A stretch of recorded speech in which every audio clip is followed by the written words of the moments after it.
Today, I'm going to take you through a complete look at how we homeschool our four kids, ages 11, 9, 7, and 5, with a bilingual twist. I'm going to share our routine with you, as well as how we set up our homeschool materials and talk about the curriculum that we use to keep everything running smoothly. Plus, I want to share a little bit of the secret sauce of our homeschool, which I think is the ability to encourage choice, flexibility, and independence throughout the day. All right, you guys, let's dive in. As I've mentioned in many other videos, one of the biggest bonuses of homeschooling is the flexibility. We start our day by giving the kids the choice of what they want to work on first. And a lot of times this actually starts the night before. Our kids know that they're going to be expected to get their math done at some point, and many times they choose to get that done the night before. A lot of times they'll completely finish math just while they're waiting for everybody to get their teeth brushed and get their pajamas on. They'll work on math so that the next day all they do is get it checked with my husband and everybody's set to roll on to other subjects that they're more excited for.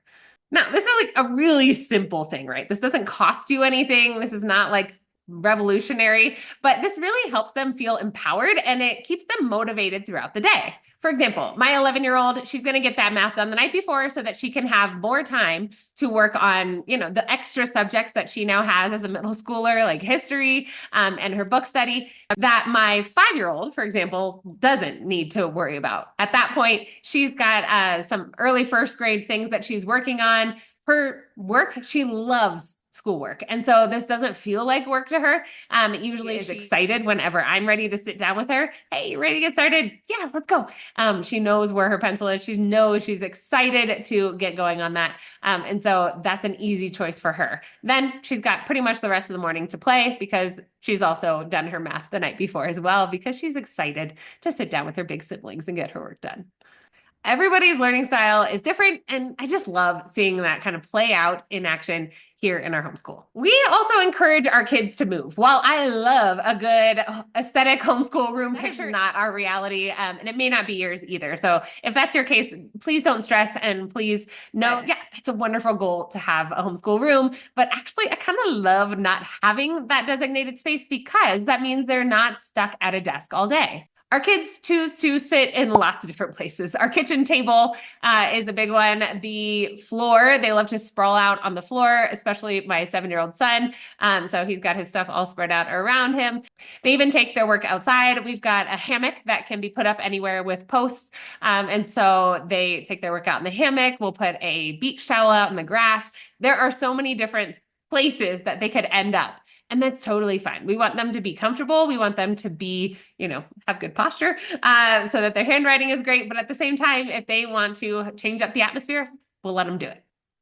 It also helps them keep moving, right? If kids need to hop up, do a quick little movement break, that helps them stay focused. And when they need to come back to their work, they're ready. Okay. Now, I did mention that we do bilingual homeschooling. So in our house, from day one, from when our kids were born, we made it a point to speak, my husband and I, in our native languages. So I'll speak English to my kids. My husband will speak Spanish to our kids, and they will reply to both of us in our native languages. So my kids pretty much only speak English with me, and my kids pretty much only speak Spanish with my husband. So given they're already speaking the language throughout the day, let's add in that writing and reading portion. This is biliteracy, not just bilingualism. So there's a little bit of a difference there that I want to make sure you're aware of, but being able to read and write in another language is part of it. So whether it's reading bilingual books, kind of getting those dual language books when they're little, that's really cool because you're putting the words on the same page, putting them at the same level as well, saying, hey, these are both equally important in our house. And then also giving them the chance and expectation to write as well in both languages. This writing piece can be a little bit of a challenge, especially if you're not a native speaker of the other language that you're bringing in. So I'm going to do a quick plug for some of the products that you might find in my store just below this video. There are writing warm-up journals, and those journals are the exact same prompts, but they're in English, Spanish, and French.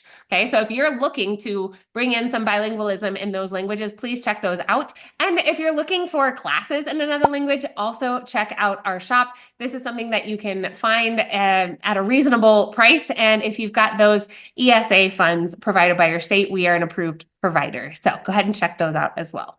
Something that I love about being a bilingual family is that we're actually really well positioned to bring in a third language. This has had so many cool side effects that I did not expect, which has given our kids to evaluate grammar in a different way. Now, we teach a little bit of grammar explicitly in our language arts and our writing instruction, but this is something that's happened in our kids' French classes. We already speak English and Spanish, so our kids take French online with a fantastic teacher, and they've learned some of those other grammar topics and kind of the links between all three of their languages just by taking another language. As you can probably imagine in your own mind, you never really had to think hard about learning your first language, right? It was just something that happened to you. When we get into those advanced stages of learning another language, we're starting to really analyze, okay, why is this going to go here? Why does this verb sound like this? Why do we add an S on the end of this verb, right? In English, that's something that we often don't think about. But for learners of English or learners of another language, they're going to encounter some of those grammar idiosyncrasies and say, something is different here. Let me figure it out. I love that critical thinking part of language learning. Now, I will say that this third language has been an investment. Our kids, 3 of them are at the age where we're having them take French online. They each have a 30-minute class twice a week. So again, this is an investment with an online teacher, a native speaker, but it's worked really well over the years. We've been doing this since 2016. And so this is long before the kind of dawn of online education. And I want you to have that too. So if that's something you're looking for, go ahead and check out the links in the description to find a great language learning class for your family. Now, whether you've got 1 kid or 4 like us, or even more, keeping track and keeping all of their work organized is really key. That's where, for us, Google Docs have come in. Again, this is a free tool, my friends, so please don't disregard all those little logos on the top right corner of your Gmail dashboard. We use Google Docs and Google Drive really to store all of their writing assignments and projects. Each kid has their own folder, so it's really easy for me to go in there and check what they've done, edit together, and also know where they're headed next. Google Docs is also fantastic for those collaborative moments. So I've talked about this before. I just have vivid memories, I guess, of middle school, one of my middle school language arts teachers squatting down next to my desk, coffee breath real strong in my face, and editing with me.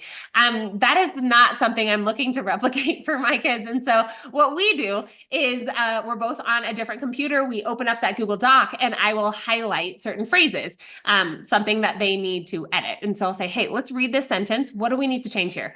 Very quickly, they're able to think critically. Again, we're lowering that anxiety. We're not making it red ink. We're not giving them a bad grade and then telling them, all right, now we need to go over it. No, it's all very collaborative. And again, mimicking a work environment. Usually this is how work environments go, right? It's more collaborative than accusative. And so there is a little bit more back and forth there, and we're able to very quickly, very efficiently, again, efficiency, especially with multiple kids, this is really important. So using Google Docs to edit and revise together has been really helpful too.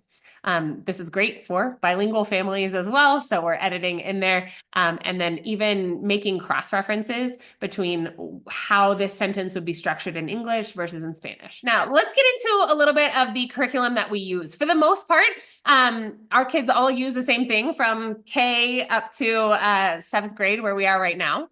For math, we begin with Alpha and Omega, Horizons.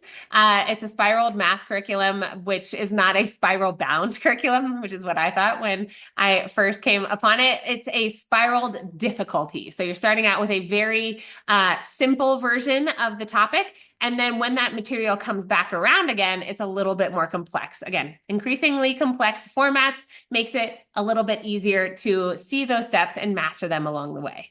How do we do this bilingually? Well, my husband works with them on math, so he's constantly translating this into Spanish, not in a written form, but they're just discussing this. And a lot of times my kids will come up and say, hey, Dad, this prime number thing. Let's talk about this prime number. And so explaining what a word means in English or Spanish that maybe both of them are not sure what it means, they'll work on it together. So it's a really cool collaborative effort there as well. So we've used Horizons in addition to Extra Math. Extra Math is available in Spanish, which is kind of cool. So you can mess around with those settings on there, extramath.org. Free tool for math fluency. We also use Freckle for gamified practice. Freckle is available in Spanish. And for reading, we use a mix of the good and the beautiful, as well as reading A to Z and Freckle for lots of additional reading practice with comprehension quizzes and stuff like that. We also use other bilingual resources like these journals below. These are those daily writing journals that are available in English and Spanish and French. It's a really great way for kids to, again, express themselves, and they're not necessarily having to think of a new idea in their other language. They're just writing it in the other language, and it's an easy thing to just keep them writing every day and form that daily writing habit. Super important. So you can pick all of those up in the store below. For writing, each kid encounters a lot of great writing instruction in the good and the beautiful. So that's a fantastic thing. When the kids are younger, they spend some time writing in both English and Spanish. Now, this comes in different formats, okay? Simple prompts. Could be a book summary, a reading summary after reading for 20 minutes independently. These fun narrative writing packs, again, those 5 packs are down below, easy to pick up, and there are so many different topics from superheroes and space all the way to the Knight's Quest and desert survival plans, right? But the idea is to get them writing. Now, for our youngest kids, right, first, second grade, I would have them write in first grade 1 sentence in English and then translate it into Spanish. Really simple. A lot of times I would choose the topic, but other times I would say, hey, just choose what you want to write about. Do you want to write about food? Do you want to write about something we did this weekend? Right? Keep it open. Keep it very student-led so that they're excited about what they're writing about. But as they get into that second, third, fourth, fifth grade, that might get a little bit repetitive. And so the idea of these writing prompts are really exciting, and you're constantly just refreshing their excitement over writing. And there are lots of possibilities that they can come up with. So you could even use the same resource multiple times because they're going to come up with many different outcomes. Science and history, we kind of rotate between unit studies. We've used books to explore a lot of the topics that our kids will zoom in later on one day. But for now, my oldest, our 7th grader, she's the only one doing pointed history lessons at the moment from David and History of the Ages. I'll link those lessons below. Great unit studies, linked to videos on YouTube. And again, we add in fun extra resources in art, music, and sports throughout the day. So plenty of music video tutorials on YouTube in Spanish and English. So for us, I often hear them learning different songs in different languages too. So it's kind of fun to see how they've found those resources on their own. And I'm going to pause here real quick because today's video sponsor is actually a fantastic option to use with your younger kiddos when it comes to homeschool history curriculum. Hey guys, I'm jumping in here because I really want to tell you about something that is going to make teaching history so much easier in your homeschool. It's called History Detectives Level 1, and it is perfect for those K-2 kiddos. What I love about this program is how it connects history to things that our little ones already understand. They learn about their address and where their food and clothing come from. And they learn how to find different clues and things around them that actually tell them something about history. The videos are really short and engaging, and your kids will actually get excited when you say that it's history time. Each lesson brings history to life in such a practical way. The whole program is designed to just take 30 minutes a week. That's totally doable, right? And everything you need is right there. The videos, the activities, even extra resources in case your child wants to dig deeper. Right now, they're offering a special discount that brings the price down to $74. That's for a whole year of history lessons. It's a good deal. I'm going to put the discount code in the description below. Thanks again to Noble World for sponsoring today's video. Let's get back to it. Everything that I've talked about, there is quite a bit going on every day, and we don't have one of those wall calendars where we're working in 30-minute chunks to get through our subjects. We're letting kids, for the most part, choose the order that they work in. I would say that this is one of the more critical foundational things that we've chosen to do in our homeschool. And it all centers on choice and independence and fostering those executive function skills. When we're letting them choose, we're giving them the chance to know their own brain, right? My 9-year-old loves to knock out the hardest stuff first, and then she can kind of chill and get to the other stuff later. This is our homeschool bilingual routine. I hope this kind of gives you the permission to do bilingual as you can, as your family needs to do it. There are so many resources out there, including the things that I've shared from our store here at Curio, and I really want you to take advantage of those things. Again, there are free samples of those resources below as well. So if you want to try it out before you hop in with 2 feet, go for it. Flexibility and independence and bilingual learning are at the core of what we do, and I hope this video gave you some inspiration for your own homeschool. Whether you've got one child or four or more, these are things that I think are really doable for families who desire to equip their kids with a homeschooled bilingual education. If you have any questions about our routine or the curriculum or materials that we use, please feel free to leave those in the comments. I would love to also hear your favorite bilingual resources. Please leave those down below. Links are always welcome. Guys, thanks so much for watching. If this video was helpful for you, make sure to hit like and be sure you're subscribed to stick around for more homeschool tips and reviews and ideas. The idea is that we would be able to serve you well in this homeschool journey that you're on. And you guys, if nobody's told you yet today, thank you. Thank you for what you're doing. It's really important. Happy teaching.